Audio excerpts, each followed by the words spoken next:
Assalamualaikum Assalamualaikum warahmatullahi wabarakatuh. Saya Siti Fatimah dari Farmasi D semester 4. Jadi di sini saya akan menjelaskan tentang AAS, Atomic Absorption Spectrophotometry, dalam rangka melaksanakan tugas dari kimia analisis 2 yang diampu oleh dosen Busani. Di sini saya mengambil dari jurnal Kimia Sains dan Aplikasi, yaitu penentuan kandungan logam magnetik komponen penyusun abu layang batu bara.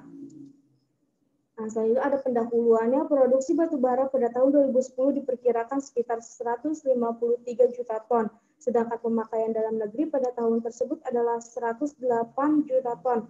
Sedangkan sisanya 45 juta ton merupakan jumlah yang dapat diekspor. Dari pembakaran batu bara dihasilkan sekitar 5% polutan padat yang berupa abu atau fly ash dan bottom ash, di mana sekitar 10-20% adalah bottom ash dan sekitar 80-90% fly ash dari total abu yang dihasilkan. Abu layang mengandung unsur-unsur logam berat. Meningkatnya pemakaian abu batu bara, maka beban lingkungan juga akan semakin berat dan perlu diantisipasi dengan pemakaian teknologi batu bara bersih dan pemanfaatan secara optimal dari limbah batu bara. Selanjutnya itu ada pemanfaatan abu layang batu bara yang sudah dilakukan antara lain sebagai campuran bahan pembuat beton dan batu bata. Selanjutnya campuran pembuatan semen, pembuatan zeolit, dan selanjutnya yaitu ada pembuatan polimer. Ini dari pendahuluan yang saya ambil jurnalnya. Misalnya pembentukan batu bara melibatkan proses biokimia dan proses metamorfosis yang akan berpengaruh terhadap pembentukan batu bara secara keseluruhan.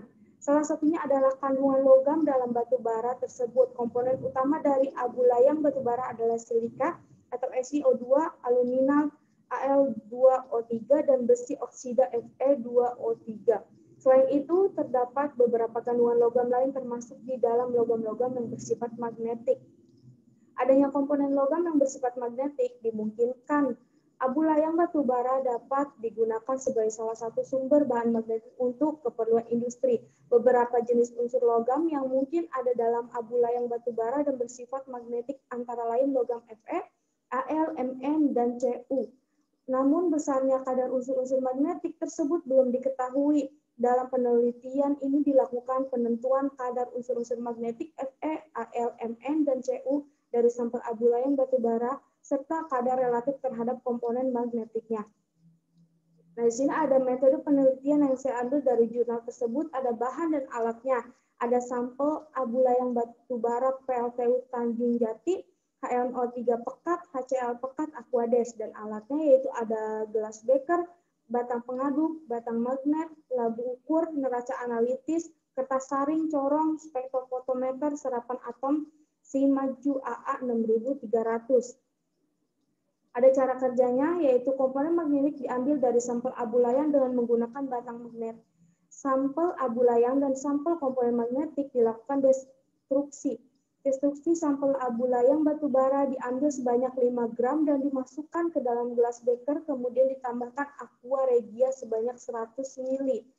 Larutan dipanaskan di atas hot plate selama 30 menit.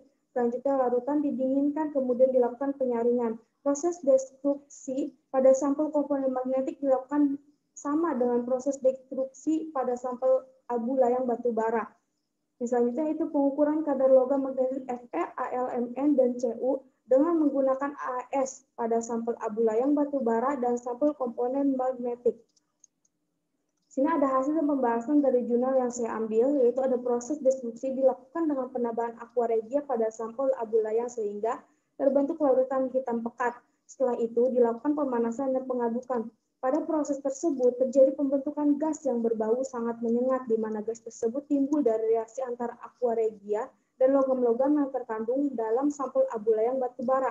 Dengan pengadukan dan pemanasan hingga mendidih, proses destruksi akan lebih cepat berlangsung. Hal ini dikarenakan pemanasan dan pengadukan dapat membuat molekul-molekul pada sampel bergerak lebih acak dan lebih banyak terjadi tumpukan sehingga diharapkan sampel dapat cepat melarut.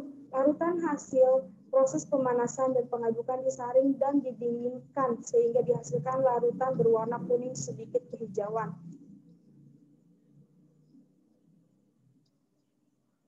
Nah, ada reaksi yang terjadi pada Fe Fe, Al, Mn, dan Cu. Ini reaksinya bisa dilihat ya, ada di sini Fe plus HNO3 plus 3HCl, itu menghasilkan FeCl3 plus 2H2O plus NO.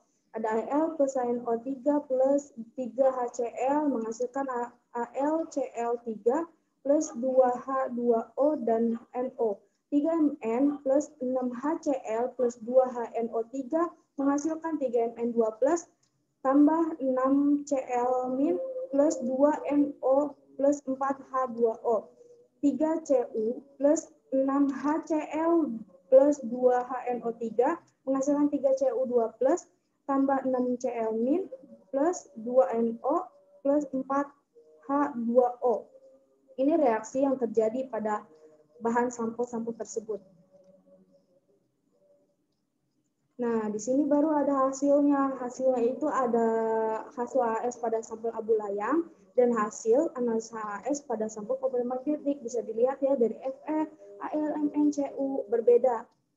Nah, di sini jika melihat perbandingan dari tabel hasil analisis AS dari kadar logam magnetik abu layang secara keseluruhan dan kadar logam magnetik pada komponen magnetik, kadar logam Fe mengalami peningkatan sebesar 2,60%.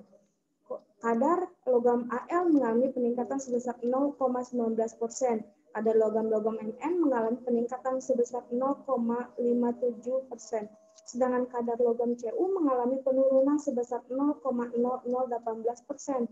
Pada perbandingan kadar logam Cu, kadar Cu pada komponen magnetik lebih kecil dibandingkan kadar logam Cu pada abu layang batu bara. Sedangkan kadar logam Fe pada komponen magnetik mengalami kenaikan yang relatif besar dibandingkan dengan kadar logam Fe pada abu layang batu bara.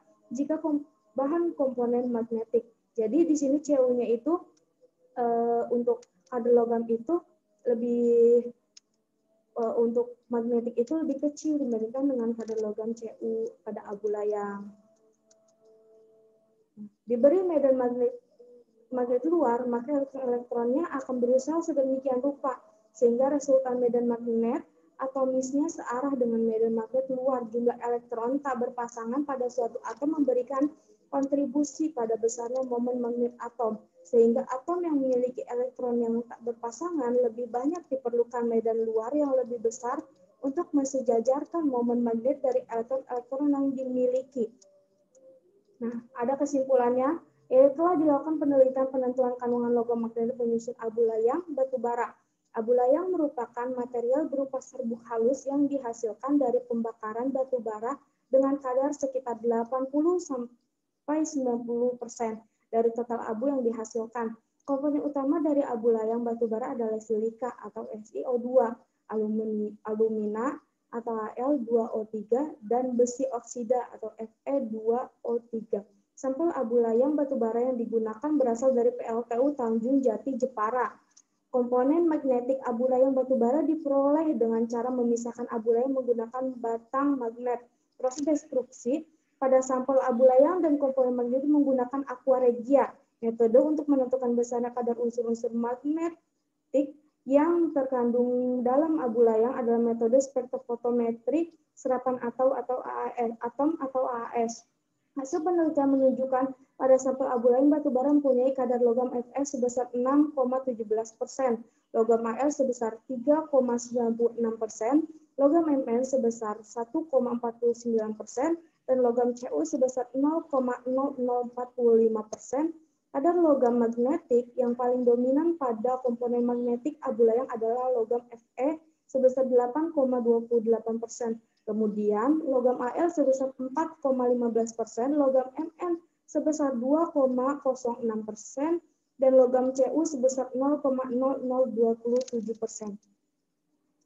Baik, itu saja yang dapat saya sampaikan. Mohon maaf bila banyak kekurangan dari PPT yang saya berikan. Semoga bermanfaat untuk semuanya. Terima kasih. Wassalamualaikum warahmatullahi wabarakatuh.